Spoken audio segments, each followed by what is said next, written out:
Hey, welcome to Prelude to Ulysses.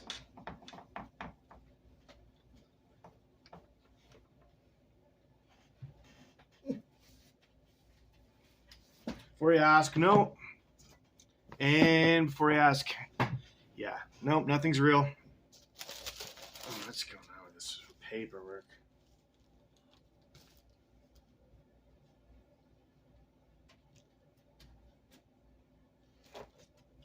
Let's read my mail first.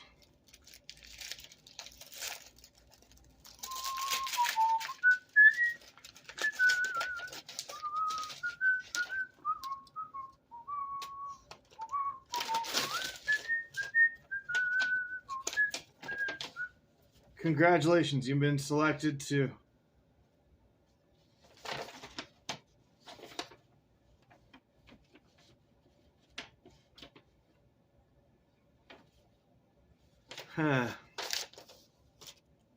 Not happy about that mail. Let's try some other mail. Hi, honey bear. Yeah, sit down with me. You're okay. My sweet little baby girl. I love you so much. No, I've not been doing much better. Everything's such a goddamn struggle.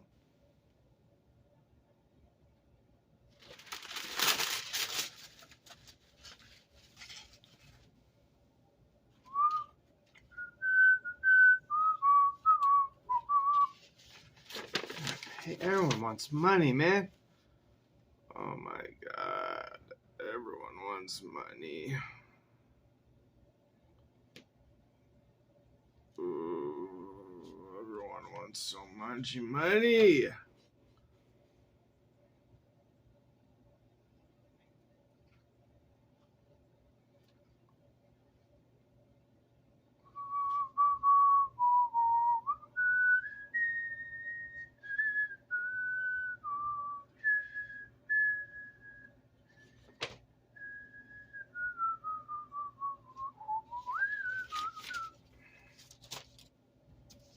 Hey, welcome to Prelude to Ulysses. This is Alex reads Ancient Evenings. Just gonna read for maybe 10 minutes, okay? Horror, everything's not good, man. Really struggling to pull myself out of this.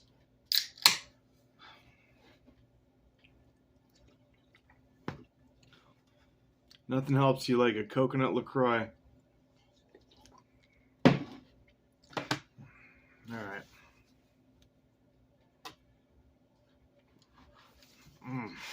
They're like fucking praying somewhere. They came into this building to pray. And Hathfertiti couldn't come in. Man, my hands are so dry. Oh god, everything's broken. Ah!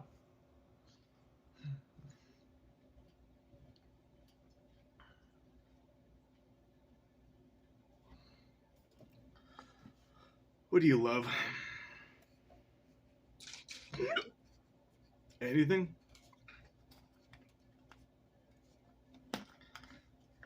I have this weird love for Godzilla movies. I don't know where it came from. But I can't stop. I can stop watching them. I just want an excuse to sit in front of the TV, probably. That's why I picked these giant, huge TV things like Star Trek. Never fucking finished Star Trek. It took me 5 years to watch Deep Space Nine. So good, though. I'm working on Voyager for a while.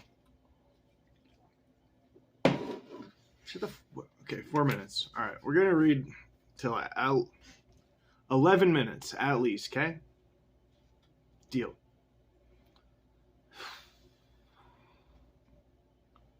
Where do you go? God. Okay. So someone's talking. Whatever.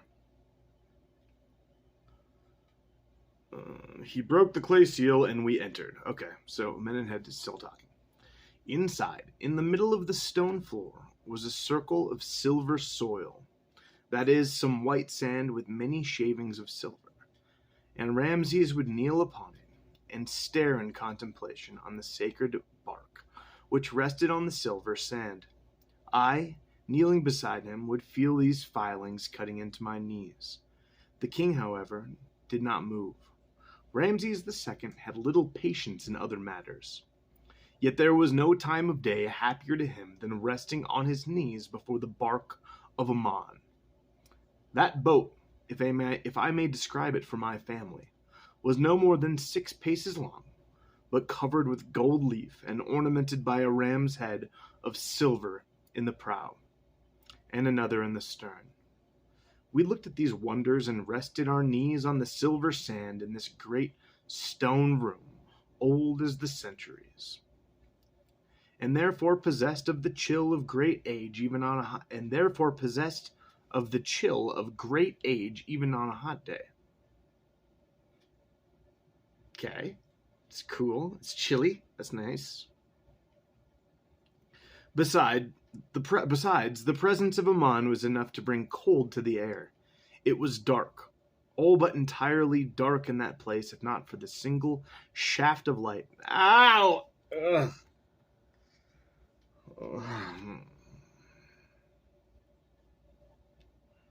Shaft of light that came down. Ow! Ow!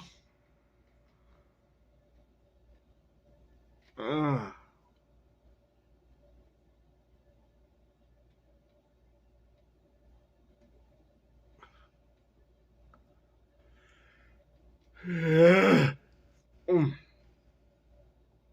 Shaft of light that came down from the small opening high in the south wall to light up the monumental bulk of that old altar. But now, in the near darkness, it was the ark that kept our attention more, for its gold sides glowed with fire in the gloom, like the rich light one can sometimes see in one's heart. Kneeling, I could feel the presence of Aman in his cabin on that ark. In his small cabin, not so high as the space from my knees to my breast, was the greatest god, there within. And we could know him, for his mood was more powerful than the coming of night to the Nile.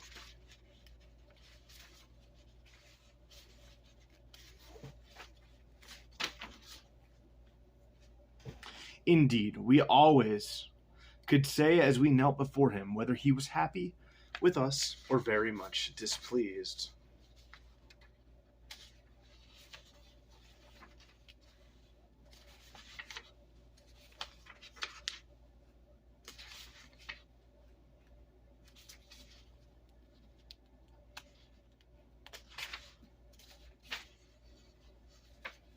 Man, big old chapters lately. I like the short chapters. Soon, with the high priest Bakni Khonsu,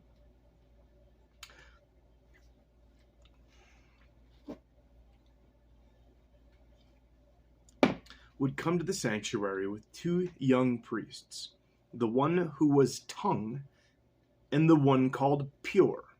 Ta-Nem-Hotep asked, "Are these the superintendents of prayer and purity?"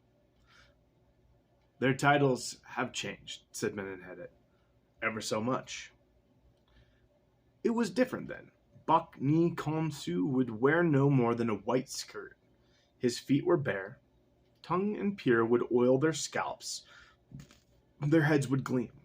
I would be impressed by the cleanliness of their dress, for many a priest had linen spattered with the blood of sacrifice. I know. Some even smelled of burnt meat.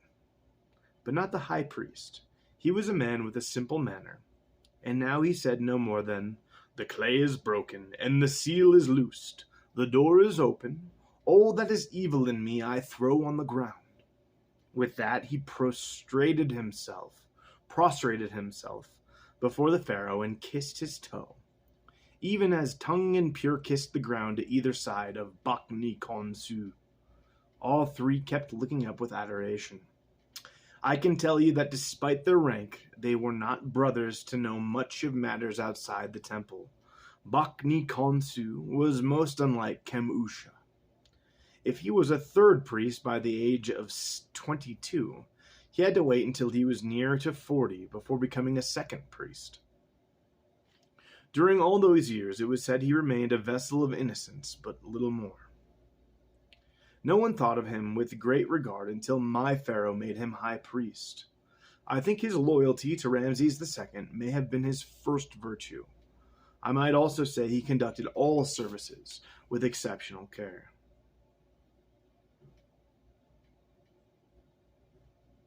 So, for instance, when Pure, the name of one of Bakhni Khonsu's friends, so Tongue and Pure, who are not quite, so he asked if it's the superintendents of prayer and purity.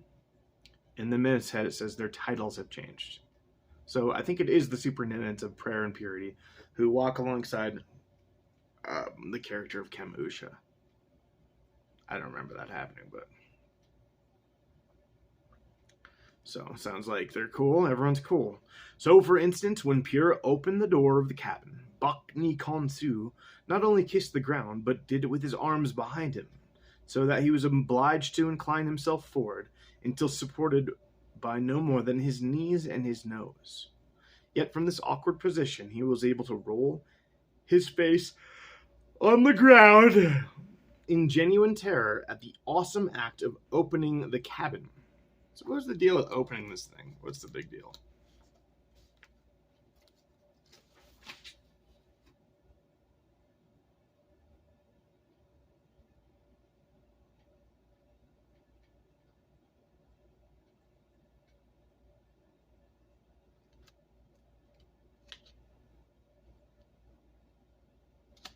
The clay seal. Did they seal it up with clay every time they leave it?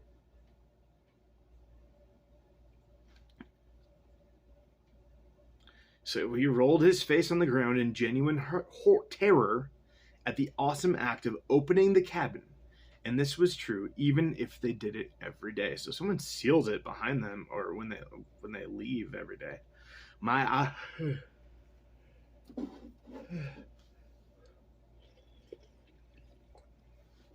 You doing okay?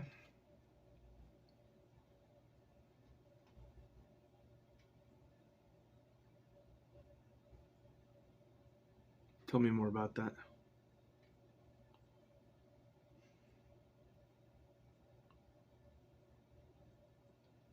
You ever just want to cry?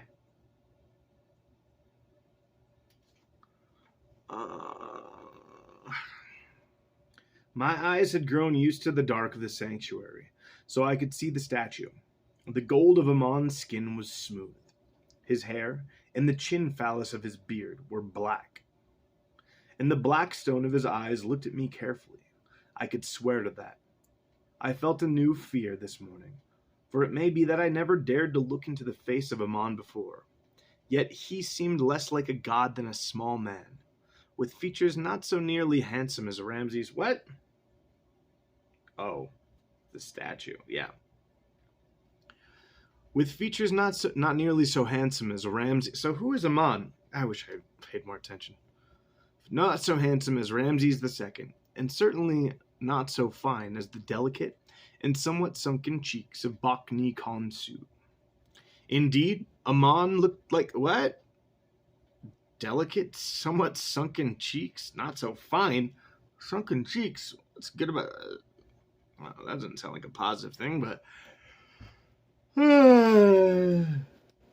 so Bakhni Khonsu is like the first mate of the pyramid boat. That is the worst description.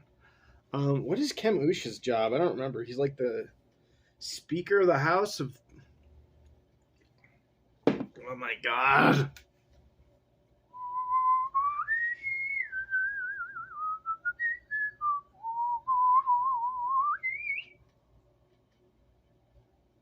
And not so fine and delicate as not so fine as the delicate and somewhat sunken cheeks of Bakhni Khonsu. Indeed, Amon looked like a wealthy little fellow you might see in the streets. He was certainly being treated with intimacy. The high priest stood up, bowed in 4 directions. High priest took a cloth and said, "Let thy seat be adorned." He wiped his face. Just kidding, that didn't happen. Thy seat be adorned, and thy robes exalted. And he reached into the cabin and wiped the old rouge from Amon's cheeks. With another prayer, he applied new rouge. They're putting makeup on the statues. Excuse me. Amon now looked more cheerful. I hardly wished to stop listening to my great-grandfather, but it was impossible to ignore my father at this point, who smiled at Ta-Nem-Otep, as if he would call attention to the importance of these moments when he, as chief overseer of the cosmetic box, would apply rouge to the pharaoh's cheeks. Fun. See, I want to hear more about these guys. Amenemhet, sure, whatever. You're a cool guy.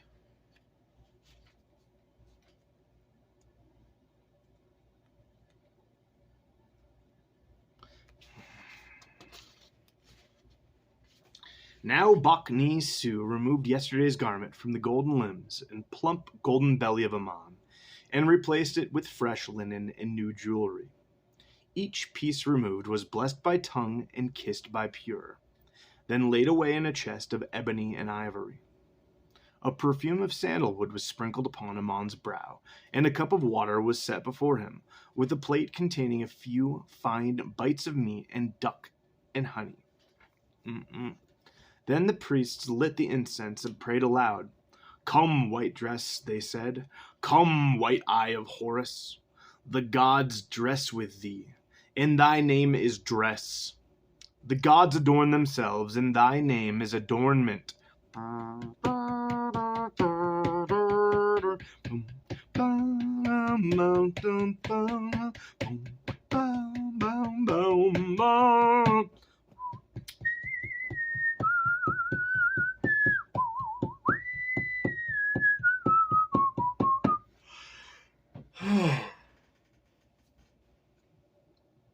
I was young then and had no idea I would ever die and live again and become a high priest. But even in that early hour, the smell of incense in the sanctuary was like no odor I knew, for it was scalding to the nostrils, yet sweet and mysterious. And with good reason. I came to learn when I was high priest that there was much in the incense. I tell it now because you are my pharaoh, but in my second life as priest I would not have dared to speak of what was in it. Of course, even as I tell this now, I do not recite the prayers that accompany the mixing.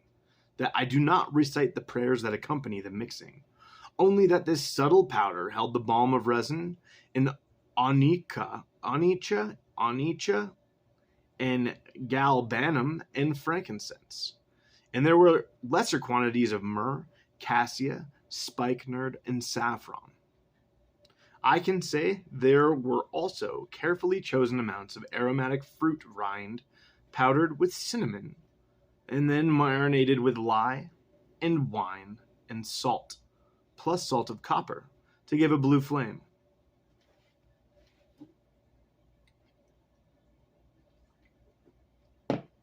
Indeed, the lye was best taken from the roots of leeks, wherever leeks could be found to grow in the high, stony places.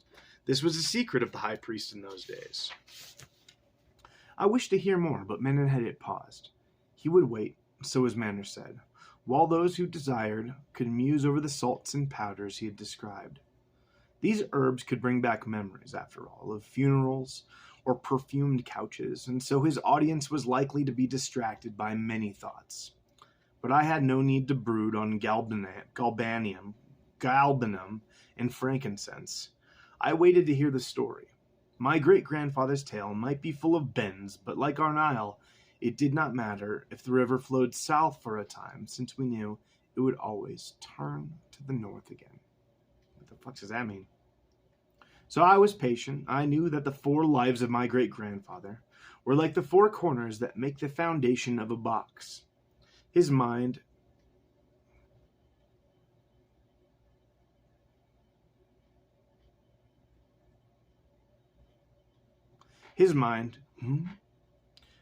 I wonder if his life is the 4th, or have they made it clear that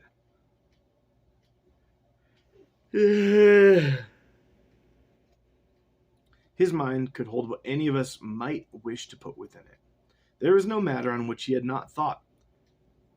Even as one can step onto a boat and float down our river,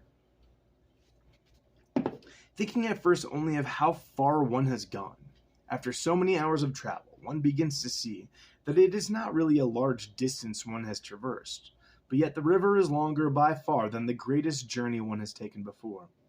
That way, too, did the long, slow current of my great-grandfather's mind give promise to pass every palace and cave I had encountered in my sleep. Now, when he began to speak again of the presence of Ramses II in the sanctuary, I could feel the attention of my mother and father return, then of Tanem-Otep, for he had pondered the longest over the ingredients of the incense.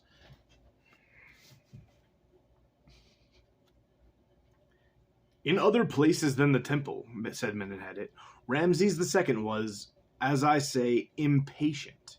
Indeed, he had the impatience of a great lady just so much as a great man.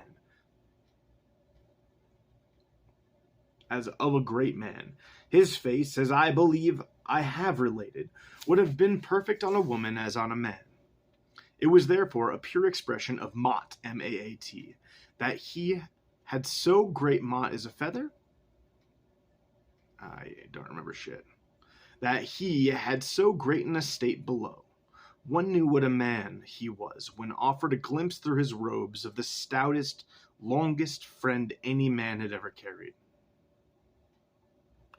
The dissatisfaction of beauty may have been on his face, but the authority of Egypt dwelt between his thighs. Oh, he had a big old dinger. His robes of the stoutest, longest friend. Okay, it's a big penis. Okay. I have heard as much, said Tanem-Otep, in a voice as dry as the sands of our desert, and his wife. I added that last part. Yes, said my great-grandfather. My joke is that Tanem-Otep is a...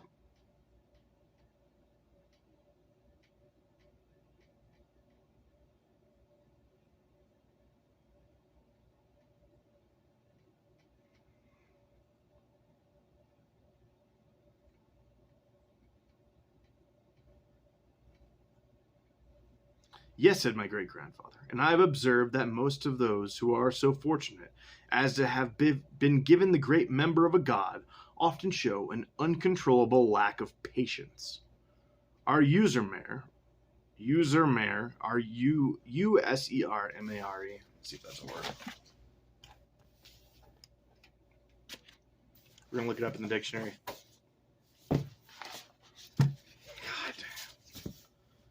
Oh, let's...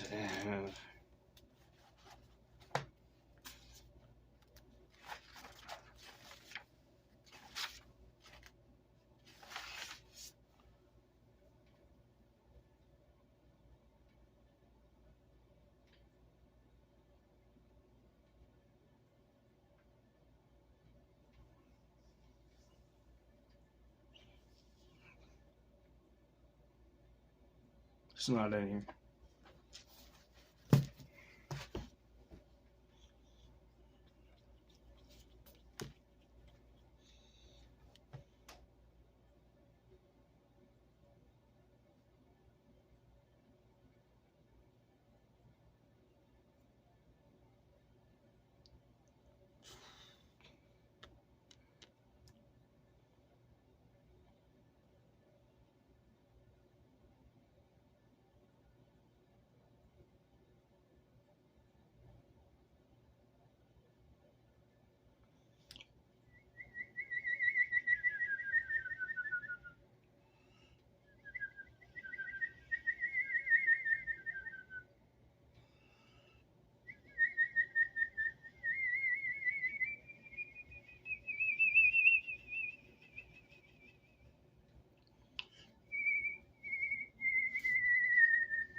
Our usermare, Ramses II, on any ordinary occasion could wait for delay no more than a lion can be taunted, but in the temple he was as peaceful as the shade of a tree.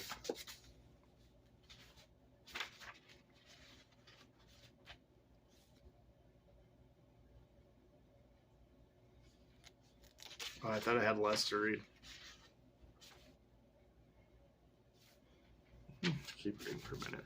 So when Bak-ni Khonsu asked of my pharaoh which question the Lord of the Two Lands might like to present to the Hidden One this morning after the sacrifice, the Chosen of Ra replied only, "In the curl of my tongue is the question still sleeping." In truth, how could he know his true question after the cloud crossed the sun? What?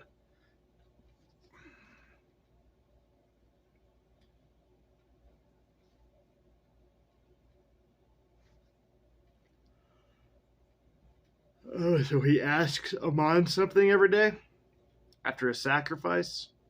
He's like, don't ask me what I'm going to ask him. I'll say it.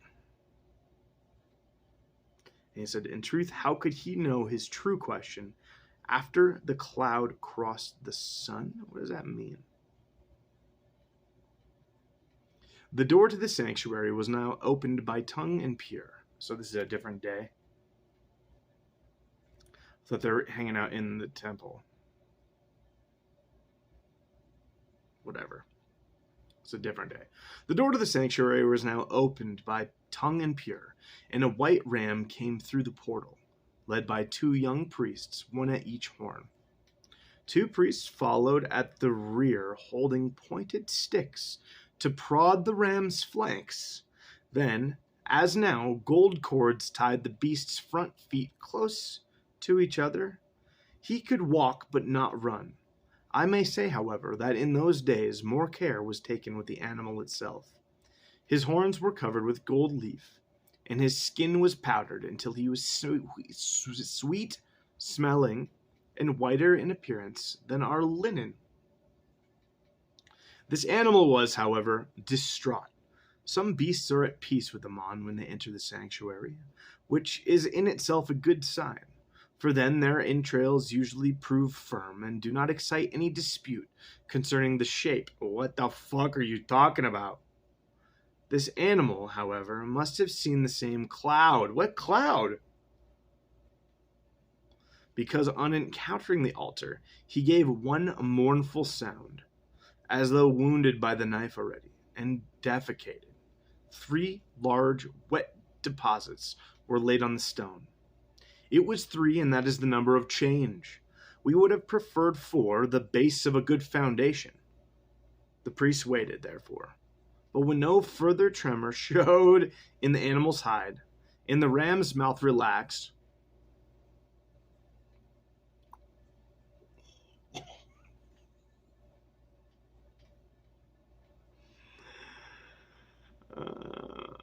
we could leave Amon stirring in the manner of a guest getting ready to leave. What the fuck? What? Sorry. Stirring in the manner of a guest getting ready to leave. So, they're worshiping this dude, this dead god. I think the main god, Amon. And then they bring in this ram to kill it. And the ram poops on the ground, but not enough. And due to that,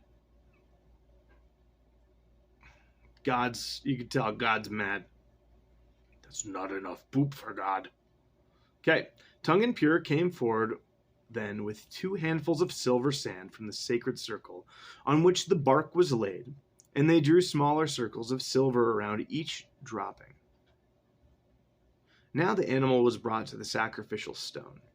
I have not described the altar, but I think it is because I never liked to look at it. The sanctuary, being the old sanctuary, it is all rebuilt now, was 1,000 years old as Sesostris. Sesostris, I say, yet the altar was more ancient. I do not believe it had been washed in that 1,000 years. Old blood lay upon older blood. You shiver, Hathfertiti, and make a face, said my great-grandfather. But there is much to be studied, for this ancient blood was darker than the night and harder than stone. The gods may race through our veins, but they make their home where blood has dried on the rock. Bak-ni Khonsu began to speak to Amon. He had a light voice, and he spoke tenderly, as if to the god himself. I mean, that's what the pharaoh is, right? I don't know anything. using the quiet tones of a man who spent every day in the service of his ruler, and never uncomfortable in the life he had chosen. While the priest held the ram's head by the altar, its neck above the fount, Bakni Khonsu approached with a sacrificial knife and began to utter the words Amon once spoke to the King Thutmose III. I have made them see thy majesty as a circling star, who scatters its flame and fire and gives forth its dew. He drew the knife across the neck of the ram, and the animal gave one shake of its horns, as if it had just looked into the eye of the sun. Then it stood there, shaking to some piteous quivering of its heart. We listened to the sound of blood dripping down upon blood. It is so much more serious than the little cry of water falling on other water.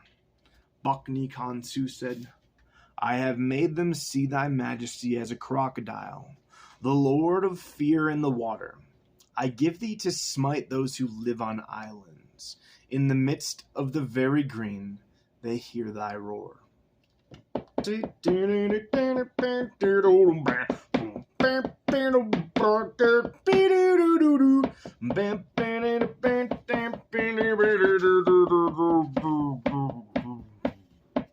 And on that, said Menenhedet, with the skill of a royal carpenter splitting a post, so did Bakni Khonsu kneel before this ram held by the four priests, and in the dim light took a long cut with the knife down the ram's body, that not one in 100 good butchers could have repeated.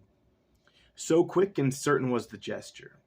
All of the loose organs, the stomach, the entrails, the liver, and the spleen fell with a sigh to the stone, and the animal tumbled over. I saw an expression of great beauty come over its worried face and pass from the eyes to the nostril. I saw its expression change from a twitching, terrified beast to a noble one, as if it knew that its life was out there on the stone, and the gods were offering attention. Like all that lives, the gods know how to feed on the dead. May the dead not learn to feed upon us. It was a small remark, yet in the warm night, under the soft glow of the fireflies, I knew that fear when we cannot say of what we are afraid. Is it of wild animals, evil friends, or angry gods? Or are they gathered together in the same air? That was from Menka, thinking. That sacrifice, said Menenhedet, was one of relief to me. I had been close to the dread warriors often feel before battle, and had hardly been able to breathe as the ram was led forward. Yet the final convulsion of its legs relieved a noose upon my chest, and I took in all of the air I could, all of the cavernous odors of flesh that had been packed in darkness upon flesh. Bakni Khonsu knelt then and laid his 10 fingers on the entrails and lifted the topmost coils gently to search the tufts beneath. Near the center, like a snake that had swallowed a rabbit, was swelling in one loop, and I felt a congestion in my throat, and I will try to explain, for in truth it was an uncouth age compared to ours, that in those days we studied the entrails with much seriousness. The animal might be dead, but in its coils had been left the power to fertilize the land. So these entrails had as much to tell us as any piece of gold. Interesting. The gold we spend may no longer belong to us, but on its travels it inspires great warmth in others.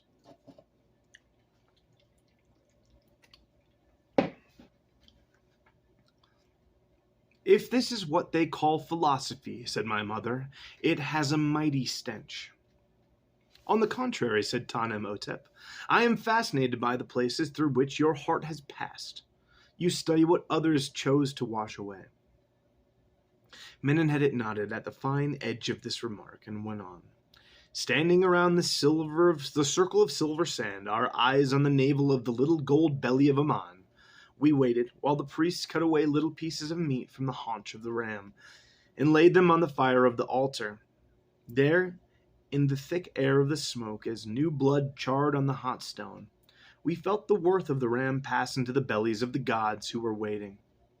Which is to say, I felt close to a great force in the room. Then I heard the voice of Aman stirring his golden belly. even as Bakni Khonsu had stirred the entrails of the ram. The high priest began to speak, but no longer in his own tones, rather in a sound mighty as the echo of a great chamber. Out of the lungs and throat of Bakni Khonsu came a huge and unforgettable voice. "To the king who is my slave, 7 times may you fall at my feet. For you are the footstool of my feet, the groom of my horse. You are my dog." What? Damn. So, Bakni Khonsu is just fondling guts, and then tells the pharaoh he's his dog. "I am your dog," whispered Ramses. He had trouble speaking, but I could never have uttered a word. My teeth ground upon one another like bone mortared to bone. Never had the voice of Aman been so great in the sanctuary. Walls could have shattered from the power of that voice. "Yes, I am your dog," repeated Ramses, "and I live in fear of your displeasure. This morning a cloud passed before the face of Amun-Ra." I don't remember this part. Bakni Khonsu was silent, and the voice of Aman was silent. But a babble came from the fire. Through the cracks of the flame, I could hear many voices. And as if this were the sound of many princes and persons inquiring of him, Ramses II now opened his jaws, and with as much courage, I am certain, as if I had tried to speak into the mouth of a cave where a beast was waiting. So did he say, "You who are Ra and Aman are the god of all good and great soldiers, and I bow before you." My pharaoh began to tremble like the ram as he spoke. "Last night an officer came into my presence with the message from the king of the Hittites, Metella, who declares that he wishes to insult the 2 lands. He has killed our allies and taken many cattle and sheep. Now he is in the city of Kadesh with a mighty army and challenges me to war. He challenges me. Help me to avenge this insult." Well, I don't remember this part. You smoke too much crackers. Smoke too much salmon. "Help me to avenge this insult." Ramses II began to weep, a sight I had never seen before. In a voice that choked, he whispered, "A cloud covered the sun this morning. I shiver before him who dares to insult you. I feel weak in my limbs."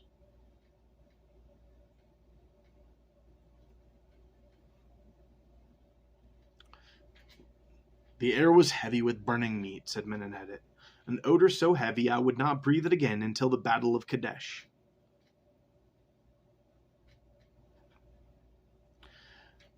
But through that thickness of smoke and the lamentations of the pharaoh, a silence followed.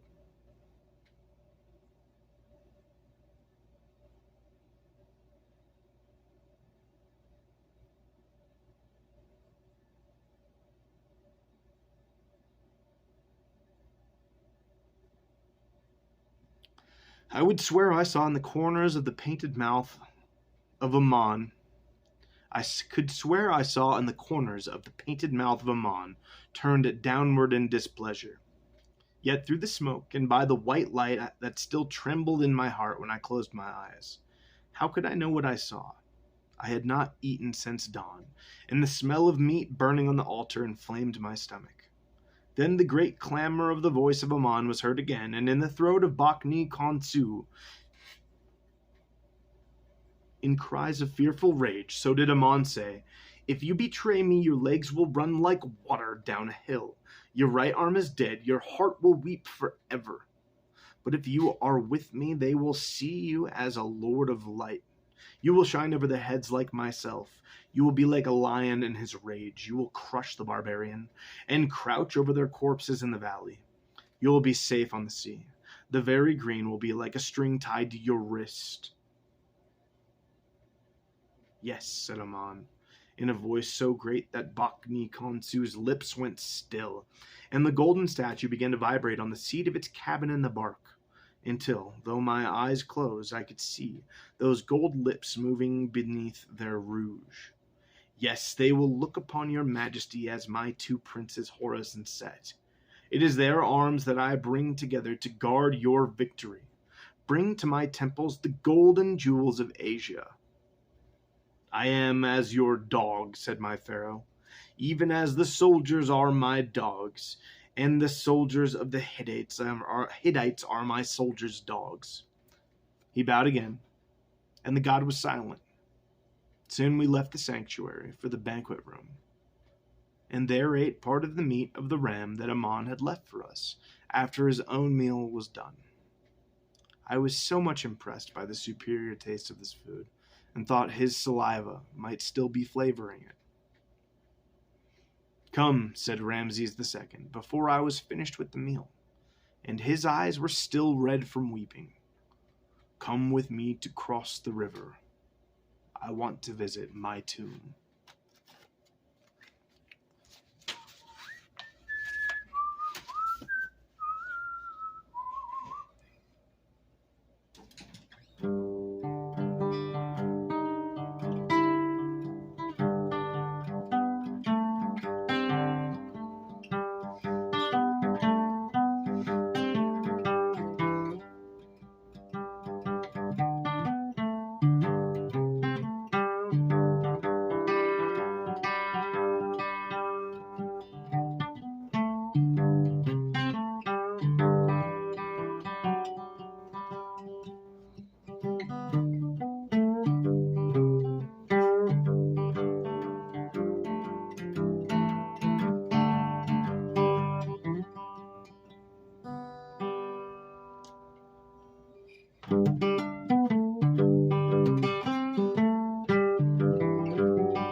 right, so got a little funner in there, didn't it? In that last chapter. So they're still sitting and praying. This dude's got a huge dick. And in the sanctuary, it's like one of the only places where he's chill, man. He's always fucking flipping out. Not flipping out, but he's just not comfortable. Not anywhere.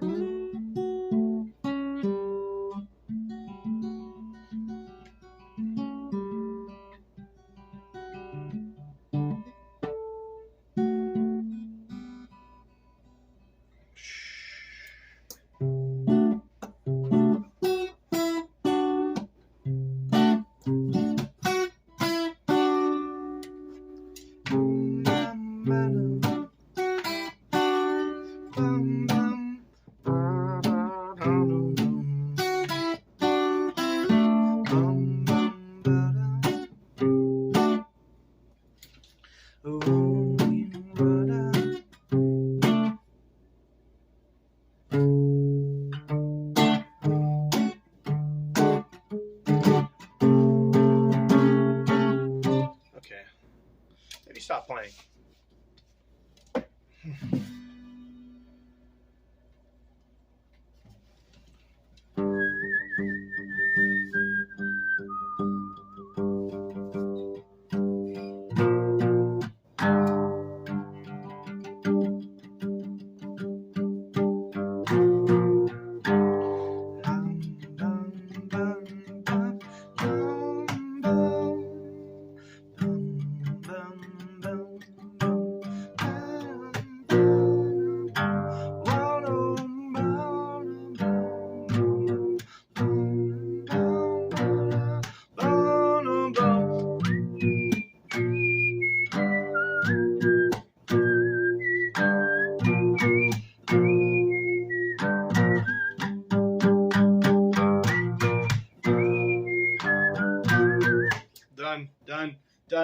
Done. Put it down. Cats, gorillas, garbage, kitty cat.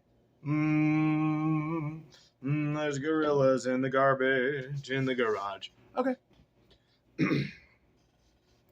A part of this process, perhaps it's a daily routine for them, I don't really know, but this men's only retreat into this lovely sanctuary that was built a long time ago. No, it's in the process of being built right now. And it will be finished within Menenheta II's second life, I believe. I don't quite remember. Maybe I'm just making shit up. But they're in this nice sanctuary where the pharaoh, Ramses II, is most comfortable. Big old dick. Big old dick on the pharaoh. They're praying to Amon, who really, for whatever reason, I pictured as Ray Romano. Maybe just because it sounds like that. Ray Ramon. Yeah, that's probably why. I don't really think of Ray Romano as a god. Do I? Yeah, I guess I kind of do. Not a huge fan.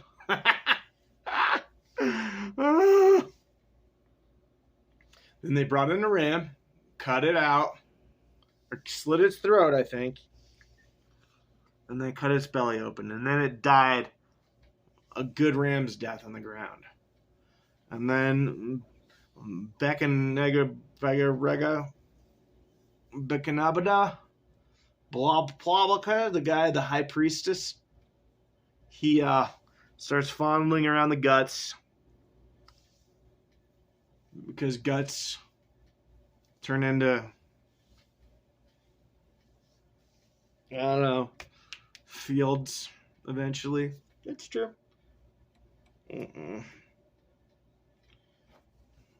And so, it's kind of a beautiful thing, I guess. Everything is an exchange, whether it be gold or your bodily fluids. It's an exchange of information, exchange of products, exchange of something from one thing to another. So, therefore, an animal used in sacrifice at the altar, its guts should be as lovely as the gold on its rims. The gold rims on its horns. I guess, whatever. So it's fine. I like respecting death more than not. So let's say it was a win, I guess. They're all sitting around dicking each other.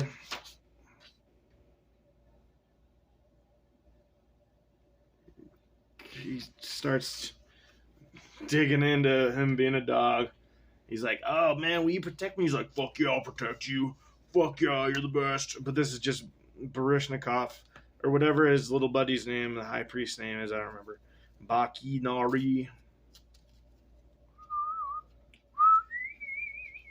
So, like always, you gotta read the whole chapter. That's how it's good. He's talking to him, and he's like, oh man, you're gonna do so good with this battle. Yeah, no problem. I'm sorry that you've been bullied. I'm sorry that the king of the other Thutmose, the Hittite king, is being a big old bully to you. I'm sorry. He's like, let's go, Minna and Hedit. Let's go look at my grave. That's it. I love you. Damn it. No, I don't.